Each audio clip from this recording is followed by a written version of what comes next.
नमस्कार, आप देख रहे हैं GPN 24 और मैं हूं आपके साथ ऋषु चौधरी। आइए नजर डालते हैं बिहार के कुछ अहम खबरों पर। मुख्यमंत्री ने राहुल गांधी के उस बयान पर जिसमें उन्होंने कहा था कि जातिगत गणना हमारे कहने पर नीतीश कुमार ने कराई थी, उन्होंने कहा कि बिल्कुल गलत बात है, वह क्रेडिट ले रहे हैं, हमने जातिगत गणना कराया है। क्या है पूरी खबर, देखिए इस रिपोर्ट। इसके साथ ही मुख्यमंत्री ने लालू परिवार पर निशाना साधा और कहा 2005 से पहले बिहार की हालत क्या थी, क्या कोई निकलता नहीं था घरों से, सैकड़ों की हालत क्या थी, कहीं कोई पुल पुलिया नहीं बनता था और तेजस्वी यादव का नाम लिए बिना कहां कभी वह बच्चा है, उसको क्या पता है। मुख्यमंत्री नीतीश कुमार ने कहा कि टीचर भर्ती को लेकर जो क्रेडिट लिया जा रहा है बिल्कुल गलत है, वह मेरा विजन था। उन्होंने स्पष्ट तौर पर कहा कि बिहार के विकास के लिए हम लगातार काम कर रहे हैं और इसी विकास को आप लोग दिखाइए। सही है, और उनका जवाब क्या है और इस पर क्या हो सकता है, क्या होगा, ये तो उस समय जो भी न्यूज आता है तो देखते हैं। इसके अलावे तो हमको और कोई जानकारी है नहीं। व्यक्तिगत रूप से न हमने कभी पूछा, न किसी ने बताया है, इसलिए हम जानते नहीं, इसके सफर नहीं करा। अब देखिए, हम लोग पूरे बिहार के विकास के लिए रात दिन काम में लगे रहे हैं। बिहार की बदली सरकार के बाद आरजेडी ने पहली बार पार्टी ऑफिस में प्रेस कॉन्फ्रेंस में कहा कि जब जेडीयू राजद के साथ मिलकर बिहार में सरकार बनाई थी तो उसी वक्त भाजपा द्वारा तमाम तरह की कई सारी बात कही जा रही थी। जेडीयू को आरजेडी में विलय करने तक की बात बीजेपी द्वारा कही जा रही थी। आज एक बार फिर मुख्यमंत्री नीतीश कुमार बीजेपी के साथ सरकार बना ली है। राजद नेता मनोज झा ने क्या कुछ कहा, आइए देखिए इस रिपोर्ट। राजद नेता मनोज झा ने कहा कि जब हम नीतीश कुमार के साथ सरकार बनाने जा रहे थे उसी वक्त तेजस्वी यादव ने नीतीश कुमार से समझौता किया कि जब हम लोग सरकार बनाकर युवाओं को सरकारी नौकरी देने का, और हमने 4 लाख से अधिक नौकरी दी। तेजस्वी यादव स्वास्थ्य मंत्री थे, उसे उस वक्त स्वास्थ्य विभाग में 1 लाख से अधिक रिक्त पद है। तेजस्वी यादव ने क्रिया को आगे बढ़ा दी थी। मुख्यमंत्री से आग्रह है कि वह तेजस्वी के उसे फाइल को खारिज ना करे, 2 माह के अंदर युवाओं को बहला करे। मनोज झा ने कहा कि 17 साल बनाम 17 माह के कामों को लेकर लोग अब अकना शुरू कर दिया है। अनुज झा ने कहा कि जब नीतीश कुमार हम लोगों के साथ छोड़कर अब बीजेपी के साथ जा रहे हैं तो हमारी पार्टी के नेता अपने सतहों पर कहा था कि हमें बिहार के भलाई के लिए काम करना चाहिए, उसे काम को मुख्यमंत्री आगे निरंतर करते रहे ताकि बिहार के युवाओं को रोजगार मिलता रहे। मनोज झा ने आगे कहा कि कुछ दिन पहले तेजस्वी यादव मेनुल हक जाकर अंतर्राष्ट्रीय क्रिकेट स्टेडियम बनाने के लिए फैसला को नीतीश कुमार ना करें। मनोज झा ने कहा कि 17 साल नीतीश कुमार बीजेपी के साथ तो लोगों को रोजगार नहीं दी, लेकिन वही नीतीश कुमार जबकि साथ 17 माह में युवाओं को सरकारी नौकरी मिली। मनोज झा ने कहा कि तेजस्वी यादव अन्य विभागों में सरकारी नौकरी के लिए फाइल पढ़ाई लेके मुख्यमंत्री नीतीश कुमार उसे कैबिनेट में नहीं ला रहे थे। कल राहुल गांधी द्वारा जाति जनगणना को लेकर श्रेय लेने की बात पर मनोज झा ने कहा कि बिहार में जातीय जनगणना का जो काम हुआ है वह तेजस्वी यादव के नेतृत्व में हुआ है और आज के स्तर पर उतर जाए राहुल गांधी अब बात रख रहे हैं। मुख्यमंत्री नीतीश कुमार द्वारा इंडिया गठबंधन कही जा रही बात पर मनोज झा ने कहा कि इंडिया गठबंधन की जितने भी बैठक हुई थी उसे बैठक में हम भी शामिल थे। यदि एक बात प्रेस के सामने हम रख दे तो क्या होगा। आपको मैं सिर्फ इतना बता, वो तो 17 बरस से थे, अगर किया होता तो ये करने की जरूरत ही नहीं पड़ती तेजस्वी जी को।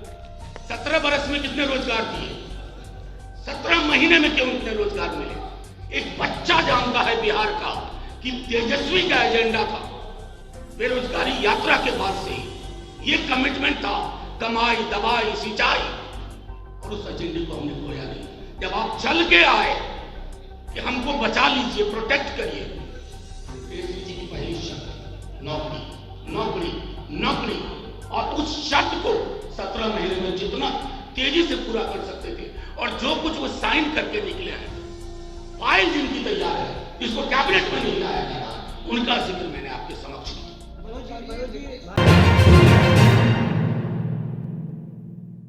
राहुल गांधी की भारत जोड़ो न्याय यात्रा बिहार से होकर गुजर गई है। बीते दिनों राहुल गांधी व उनकी पार्टी के कुछ नेताओं पर केस दर्ज किया गया था। ऐसा कर कहीं न कहीं यात्रा को प्रभावित करने का आरोप भी लगाया था। इस पर पत्रकारों ने जनसुराज के सूत्रधार प्रशांत किशोर से सवाल किया। प्रशांत किशोर ने क्या कुछ कहा, देखिए। मामले में प्रशांत किशोर ने कहा कि देश में लोकतंत्र है। मेरी समझ से सारी लोकतांत्रिक मर्यादाओं के अंदर यदि कोई प्रयास कर रहा है, राजनीतिक सामाजिक संगठन या व्यक्ति प्रयास कर रहा है, तो उसको करने की आजादी होनी चाहिए। हम बीते 17 महीनों से बिहार में पदयात्रा कर रहे हैं, तो निश्चित तौर पर परमिशन लेकर चल रहे हैं। यदि सरकार हमें यहाँ पदयात्रा नहीं करने देगी तो निश्चित तौर पर हम उसका विरोध भी करेंगे। अगर हमको यहाँ कोई रोकेगा तो विरोध करेंगे, वहीं राहुल गांधी को भी कोई रोकेगा तो विरोध होना ही चाहिए। हम मारपीट नहीं कर रहे हैं, किसी को नुकसान नहीं पहुंचा रहे हैं। वही हमारा संविधान हर व्यक्ति, हर समूह को ये इजाजत देता है कि वो अपनी बातों को समाज में रखे। शांतिपूर्ण तरीके से कानून के नियमों का पालन करते हुए हमने यहाँ कैंप लगाया है, उसका परमिशन लिया है। रास्ते में पैदल चलेंगे तो उसका परमिशन भी लिया हुआ है। हम बिना परमिशन के चलेंगे तब ना आप एफआईआर कीजिएगा, लेकिन सरकार अगर परमिशन भी ना दे तो एफआईआर भी कर दे तो ये लोकतंत्र की मूल भावना के विपरीत है और उसका विरोध होना ही चाहिए। कोसी तटबंध के भीतर बसे करीब 350 गांवों के लोगों के विभिन्न समस्याओं को लेकर सुपौल के बैरिया मंच से कोसी नवनिर्माण मंच के बैनर तले आज पदयात्रा निकाली गई। कोसी नवनिर्माण मंच के संयोजक महेंद्र यादव की अगुवाई में निकली इस पदयात्रा में शहीद भगत सिंह के भांजे सह कृषि वैज्ञानिक प्रोफेसर जगमोहन सिंह भी शामिल हुए। देखिए, पदयात्रा में कोसी तटबंध में रहने वाले बुजुर्ग महिला व पुरुष के साथ साथ युवक युवतियां भी शामिल हुए। बताया गया कि सुपौल से निकाली गई यह पैदल यात्रा चलकर 12 फरवरी को पटना के गांधी मैदान पहुंचेंगे। सुपौल के बैरिया मंच से यह सत्याग्रह पद यात्रा निकाला गया है, जो पैदल चलकर आज सुपौल शहर के गांधी मैदान में एकत्रित हुए, जहां एक जनसभा का आयोजन किया गया जिसमें सैकड़ों लोग शामिल हुए। बताया गया कि कोसी तटबंध के बीच फंसे लाखों लोगों को समुचित पुनर्वास आज तक नहीं दिया गया है। हर वर्ष बाढ़, कटाव की तबाही और बर्बादी झेलने को लोग विवश रहते हैं। साथ ही कोसी तटबंध के अंदर नदी में गाद भर जाने की वजह से कोसी के इलाके के लोगों के लिए खतरा मंडराता रहता है। बाढ़ और कटाव से इन लोगों के खेती और घर-बार दोनों प्रभावित होते हैं। कोसी तटबंध के इलाके के लोग हर साल एक जगह से दूसरे जगह पलायन करते हैं। बावजूद इसके सरकार द्वारा इस दिशा में कोई भी ठोस पहल नहीं की जा रही है। पदयात्रा में शामिल लोगों की मुख्य मांगों में कोसी पीड़ितों को पुनर्वासित करने, कोसी पीड़ित विकास प्राधिकार को लागू करने सहित अन्य मांग भी शामिल है। कहा कि वे लोग पटना पहुंचकर अपनी मांगों का ज्ञापन मुख्यमंत्री को सौंपेंगे। देखिए, ये लोगों के जो अपने हक हैं और ख़ास तौर पर कोसी की जो डेवलपमेंट के नाम पे हो रहा है, उसका इंसाफ लेने के लिए लोग इस यात्रा पे चल रहे हैं। और जो हमारी पूरी तरक्की कही जा रही है वो बड़ी, मतलब कि कंपनियों की तरक्की तो हो रही है, लेकिन आम आदमी को उसका हक भी नहीं दिया जा रहा। और एक बहुत शुभ संकेत है कि यहाँ के लोग इस यात्रा को लेके पटना जा रहे हैं।